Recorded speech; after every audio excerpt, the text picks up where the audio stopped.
Bonjour à tous, aujourd'hui nous relevons le défi de fabriquer un objet qui nous permettra de transporter 4 personnages assis. Après des heures de réflexion et d'efforts, nous sommes fiers de vous présenter notre solution ingénieuse.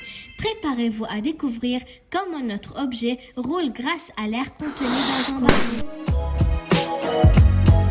Pour commencer, nous avons dessiné, fait des croquis pour nous aider à réfléchir. Quand cette étape fut achevée, nous avons rassemblé nos matériaux recyclés. Du carton pour la structure, des bouchons de bouteilles en plastique pour les roues, des baguettes chinoises et des pailles pour les essieux. Et bien sûr, un ballon gonflable. Nous avons découpé le carton en forme de châssis et avons fixé les essieux en utilisant les baguettes chinoises comme axe. Ensuite, nous avons inséré les bouchons de bouteilles sur les essieux pour former les roues. Après avoir gonflé le ballon, nous l'avons fixé à l'arrière du châssis, en veillant à ce qu'il soit bien serré.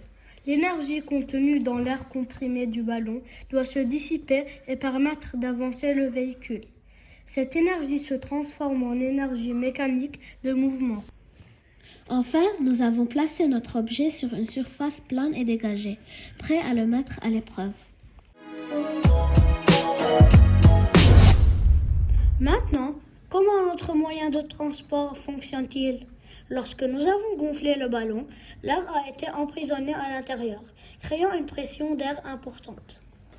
Lorsque nous avons relâché le ballon, la pression d'air a poussé l'air hors du ballon avec force. Selon la troisième loi de Newton, pour chaque action, il y a une réaction égale et opposée. Cette poussée vers l'arrière a propulsé notre objet vers l'avant, lui permettant de parcourir une distance de 1,50 m. Plus le ballon était gonflé, plus la pression d'air était grande et plus l'énergie libérée est importante, ce qui a permis à notre objet de se déplacer plus loin. Après, il a fallu asseoir les 4 personnages sans qu'ils ne soient expulsés du véhicule. Un système de ceinture avec des élastiques ou des sièges faits avec des bouchons a permis de résoudre ce problème. Cependant, notre réussite n'est pas venue sans effort. Nous avons fait plusieurs essais qui n'ont pas abouti avant de trouver la configuration optimale.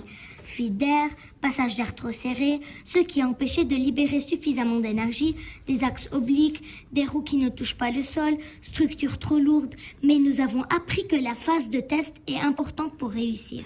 Cela nous a demandé de la patience, de la persévérance et de la créativité. Mais finalement, nous avons trouvé la solution qui a permis à notre moyen de transport de rouler avec succès. En utilisant des matériaux recyclés comme le carton et les bouchons de bouteilles en plastique, nous avons contribué à la préservation de l'environnement et au développement durable. Cela nous a permis de réduire notre empreinte écologique tout en réalisant un projet innovant et créatif.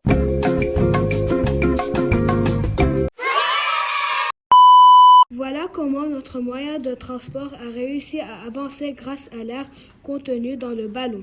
Cette expérience nous a permis de réaliser un objet technique, un véhicule qui a pour fonction d'usage de transporter des personnages et de se déplacer. La contrainte est qu'il devait être sans moteur. Cette contrainte nous a permis de trouver un autre moyen de propulsion et de comprendre les principes scientifiques de la pression de l'air et de la force de propulsion, de comprendre comment transformer l'énergie initiale, l'air, en énergie mécanique. À la fin, nous avons été enchantés de personnaliser nos voitures avec des slogans axés sur le développement durable.